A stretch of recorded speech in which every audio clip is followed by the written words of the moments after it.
Chefs of Reddit, what are some red flags people should look out for when they go out to eat?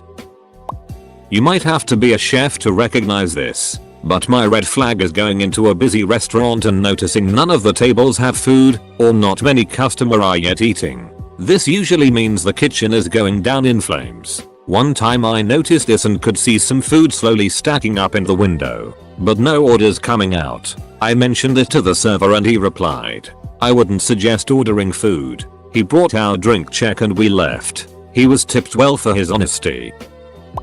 Not a chef, but my best friend is, and he says a large menu. Chances are a lot of things on a menu means that they are frozen. Also, it's difficult to train people to be good at making 40 different things, so the quality is going to suffer. Edit. Yes. Some places like Chinese restaurants that are different combinations of about 30 fresh ingredients are an exception. Too many menu choices. Dirty restrooms. Server staff seems more anxious. Not a chef, but a huge ducking menu probably means you're eating out the freezer.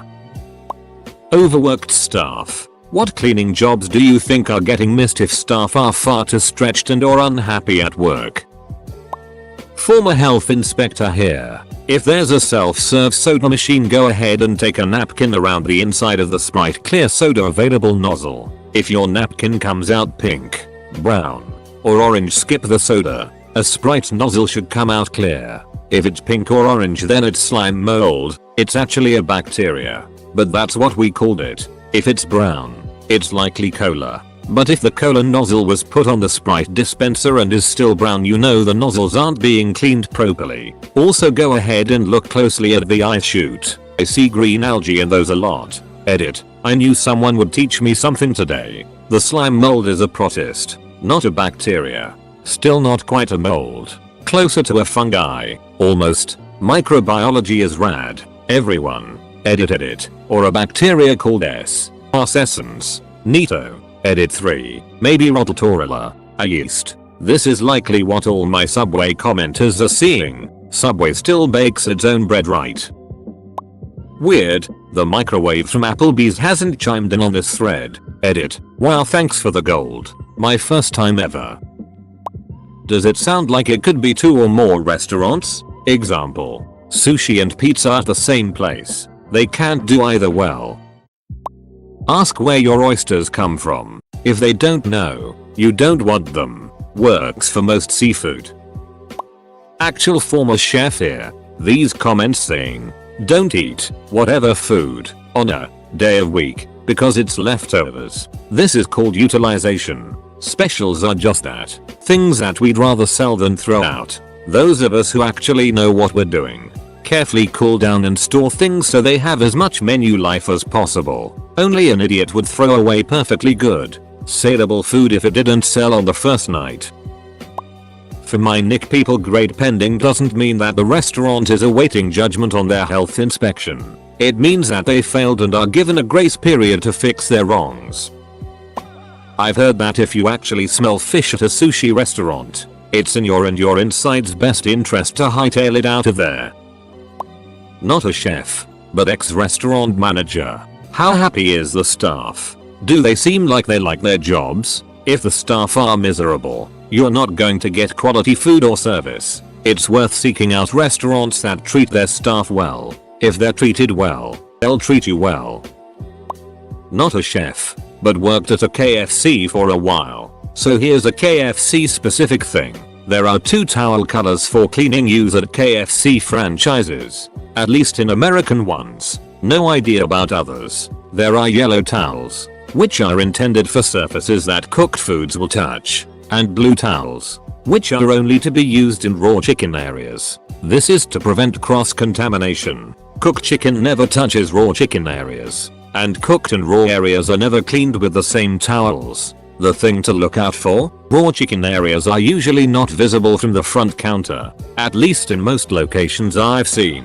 If you see a blue towel, don't eat there. Now this isn't a hard and fast rule. I would recommend asking the cashier about it if you see anything suspicious. When I went to Europe, a KFC location in Amsterdam had blue towels and cleaning solution on top of all the trash cans in the lobby. They weren't for raw chicken. They just had a different cleaning procedure there. A green flag is an open kitchen where you can see everything getting cooked. There's an open kitchen diner where I live and the food is cooler. In addition to a super large, diverse menu being a huge red flag that you're getting frozen meals run through the microwave. Watch for no substitutions. If the place makes its own food, they can sub virtually anything for anything else. While they may try to play it up as our food is perfect and we refuse to change it on moral grounds, it's almost always a sign of this was made 2 months ago and all we do is reheat it. Read Anthony Bourdain's book. He runs down a bunch. Brunch is just using up leftovers from the rush of the weekend. Generally worse quality food. Smaller menu is better. Mondays and Thursdays are typical new inventory days. Eat these days for freshest food. Only order shellfish from a shellfish restaurant. Know what a restaurant does well. Order that. There were a lot. Read his book. R.I.P. Tony. Not a chef. And more a green flag. If you're eating ethnic food and all the customers are of the ethnicity in question, then the food is probably going to be freaking awesome. Rats in the restaurant cooking food. I went to an IHOP and there were ants crawling on the walls. So I told the waitress about it and she said, "What? Again?" She could have covered that up in a better way. I was really hungry so I just moved to another table. But those pancakes were so nasty. I still love IHOP, but I just won't go to O-A ligature o grave O-A ligature e diaresis O-A ligature acute O-A ligature o grave 1 next time. If you're gluten free, for whatever reason, please don't photo a from scratch Italian restaurant. Please, there's literally nothing we can do to get that out of anywhere. Thanks to the flour, it permeates the air. If you ever order something with crab, always ask what kind of crab is it, even though it might sound like a snobby question. It will reveal whether it's canned or not. My favorite answer when I went out one time was, "What are you talking about?" clearly indicating it was not fresh. Edited. I have worked for many restaurants and been to many others. If the place has low lighting, unless it's intentional, roughly no customer activity, floors aren't clean, place smells bad, booth seats move, drinks that taste funny, not a drug joke, this is a sign that they don't clean their soda fountains or tea urns, and low quality customer service are all signs that you should look out for if you're going to eat. If a restaurant is poorly maintained, the food might not be of good quality either. If your meat or pasta, for example, has dry spots as if it was left out to dry for a good time, the kitchen is not properly covering storing their prep correctly, the walk-in is most likely not taken care of. Edit for clarity. On let's say chicken.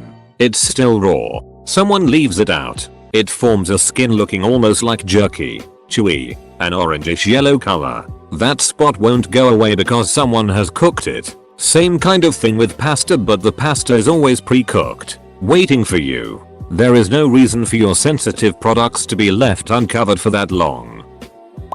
If the place is surrounded by cops and ambulances, you should go elsewhere. Don't complain to the remaining employees about the wait and demand a free ice cream. Late to this one, but as an ex-waiter I can't stand seeing waiting staff grabbing clean glasses at the top when handling them.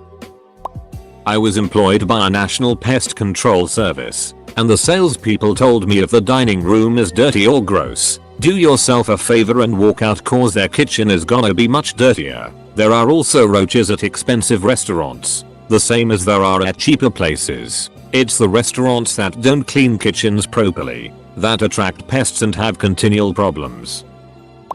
This entire thread is basically Kitchen Nightmares by Gordon Ramsay. Very binge-worthy, but the UK version is so much better than the US one. Asked my mom, who was a chef for 30 years. This is what she told me: you're better off sticking to restaurants you know are good if you can. Find a place you know is doing things right and give them your business. But if you need to find a new place, like if you just moved cities or something, order a food you know pretty well.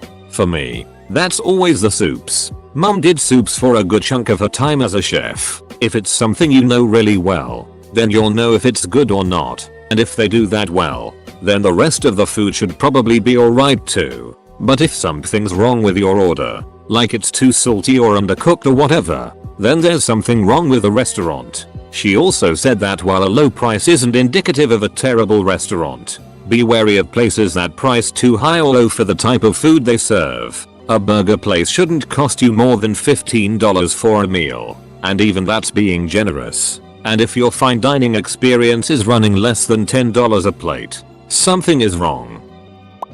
Former barista and assistant manager here. If the restaurant has a coffee machine visible, take a look at the steamer. If it's covered in white, means they don't clean after frothing the milk. Most likely they don't run steam after heating up the milk, meaning that there is residual milk inside the nozzle of the steamer, which gets burnt and generates bacteria. Don't order coffee in there. Also, most likely the cloth used to clean the steamer from time to time is disgusting and used for more than just wiping the milk out of it. A restaurant with a good philosophy about health and safety cleans the coffee machine every night. I wasn't a chef, just a humble stock boy, but I can say this, a good amount of hot food isn't truly kosher halal, and a lot of seemingly vegan food isn't. 9 times out of 10, it's a result of ignorance. A skillet that made sausage during the breakfast shift might not have been washed before being used to blacken chicken or saute vegetables for lunch. Simple mistakes that can be attributed to human error and shift changes. 1 time out of 10, it's a result of necessity and space. 2 meats might share a tray due to a lack of space. This is more a result of the menu dictating the kitchen, instead of vice versa. If you live by strict, voluntary, dietary restrictions, dine as such, kosher restaurants, halal restaurants, and vegan restaurants will always beat one restaurant with kosher halal vegan options. If the head chef is crying and not wearing any clothes, it's probably best to move on. Just pop your head in the kitchen. If you aren't blasted with 120 dB of yelling, you're in the wrong place. If there's a funky smell that's even slightly, or stronger, you're in like, the restaurant probably has a rodent problem. Best to leave. If you can't see their health inspection score posted out in the open, it's probably not very good. I'm not sure how it is for other states, but some googling around and you can view most restaurant scores online for free. Sick waitstaff. If restaurant owners encourage their waitstaff to work while sick, or don't help to find a replacement, you can count on getting sick too. Ex-husband was chef. We always left if he saw workers not wearing non-slip shoes. He says that's super important, and if they don't care about that, he doesn't even want to know what that kitchen looks like. If the dining room that you can see is dirty, the kitchen you can't see likely is as well. Specials are typically food they are trying to get rid of. Sometimes this stuff has been in the freezer for months. Other times it might be on the borderline of expiring. Positive story. 20 years ago, before good Mexican food was available outside the Southwest, I had a business trip to California. I walked into a restaurant under an overpass near Oxnard. The fellow behind the counter saw that I was Anglo and called over his shoulder into the kitchen. A 10-year-old or so kid comes out and asks me what do I want to order and translates for his dad. Best Mexican food ever. A friend of mine said that in his restaurant they usually reuse the vegetable garnishes from previous customers if they didn't eat them. High turnover usually means poor management, and that means unhappy employees. Unhappy employees means that they don't give a shit about you or your food. I worked at a Pizza Hut and was on my 3rd GM. I worked there for a year at that point and was the longest working employee. The GM wasn't the best person, but he could manage the store. We didn't like him for a number of reasons. Racist, misogynist, slept with an employee while his wife worked there, etc. But he managed the store well and the turnover wasn't that high. Well, he got fired a couple months later and his assistants took over. Everyone liked her and wanted her to have the position, but she sucked at management. So much that we started to not like her. It was so bad. I left before it got too bad, but checked in recently and they had 13 people out of 20 quit or put in for 2 or so weeks. Management plays a big part in turnover. Not totally them as a person, but how they run the store. So bad management equals bad food. Dirty menus. If you can't keep them clean, nothing else is going to be clean. If it's within an hour of the establishment closing, don't order anything that requires the use of the kitchen. Not a chef but pest control, so I'm in and out of multiple restaurants all day. And I can tell you this, 95% of quick serve fried chicken places are vomit inducing. Particularly one based with an old guy as its mascot.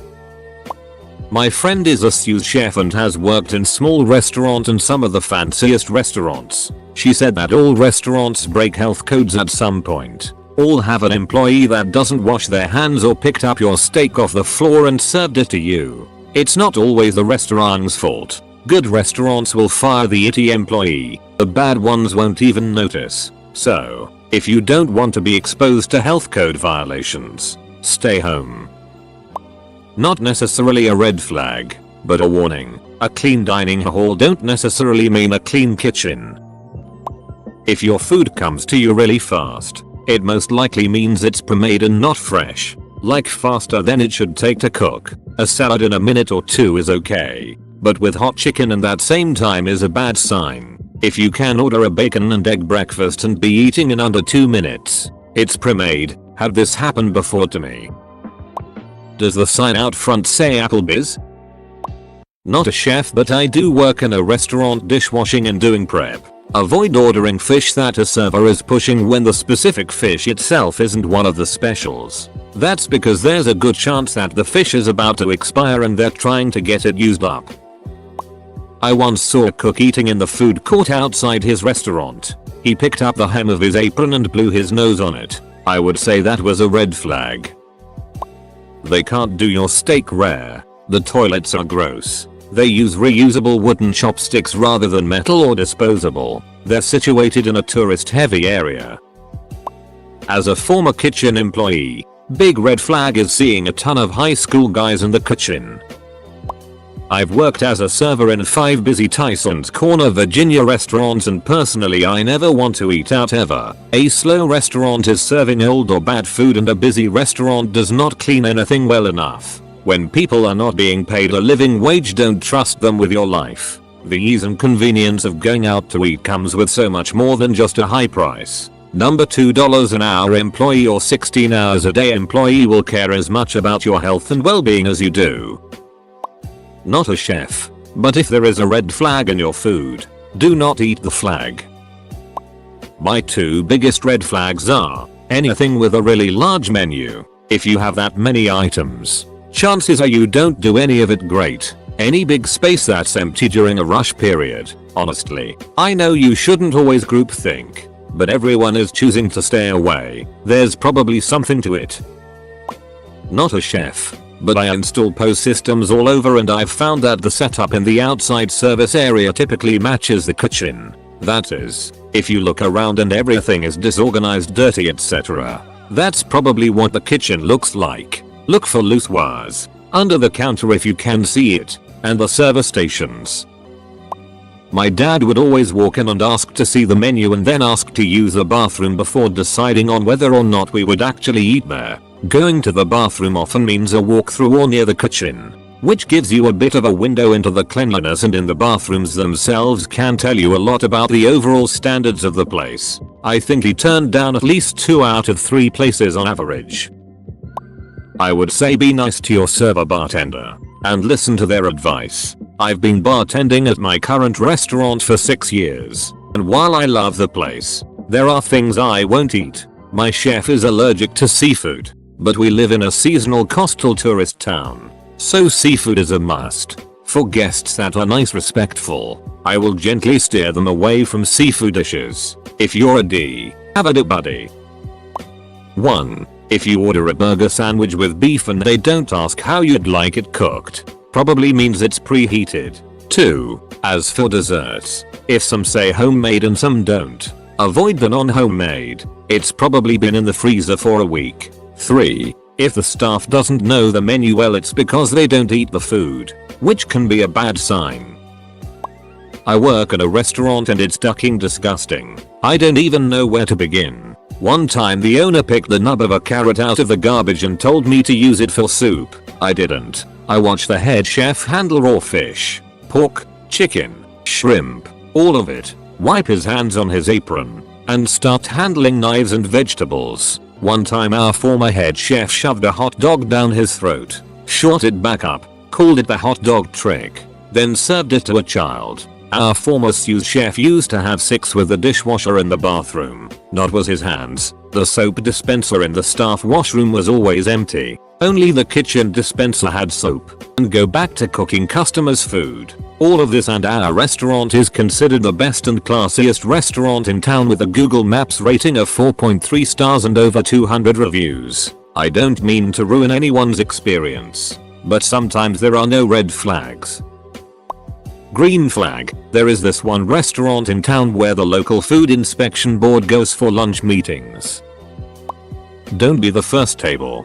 Don't be the last table. In fact, never be the last table. We've all been here for hours in a hot smoky kitchen without breaks, and you'd like entrees and mains 5 minutes before closing?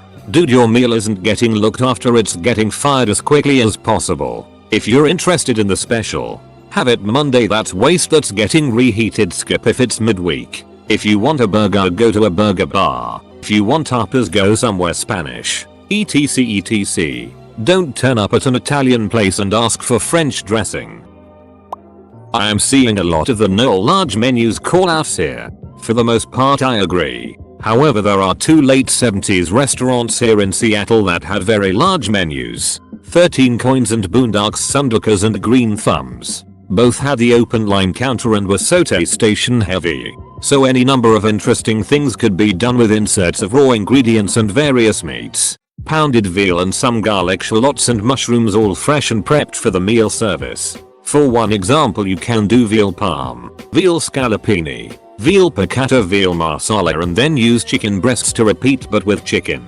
And if you are good at your planning, it is all fresh and tasty. Have some prepped espagnole for a brown sauce base and some simple white sauce base, and then you can simplify and expand with different bits added to the sauces. My point is, a large menu is not always a negative and can be done well and not requiring a microwave at all. You just need a line that actually knows how to cook. It only gets scary when seafood is not your mainstay and you have a lot of different fish dishes and you are somewhere in the Midwest.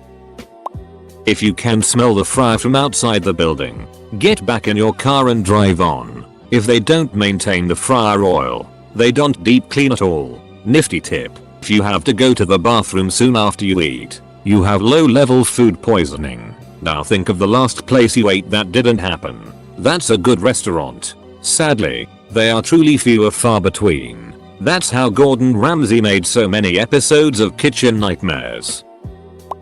It not a chef, but I worked at a fast food joint for 3 months in high school, and let me tell you, if the restaurant is dirty and everything within it looks like it, the food sucks too. Like, wow, what a life pro tip.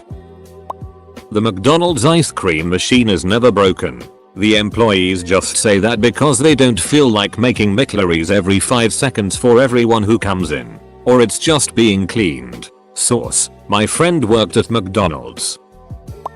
I'm a culinary specialist in military and cooked in restaurant even before military. Red flags: chicken is a red flag. Cross-contamination is always happening with that and nobody can cook it right, and I'm betting they don't use thermometers. 165. Meatloaf is another one. Even us in army, we F up meatloaf, and I know how much of a pain it is to even making it. So many things can happen. Don't eat chicken or meatloaf. Not a chef, but according to Wheel of Time and other fantasy novels I've read, a skinny innkeeper is a bad sign. Make sure you are eating someplace where the chef likes her own food enough to be fat. If the menu is 20 pages long, leave.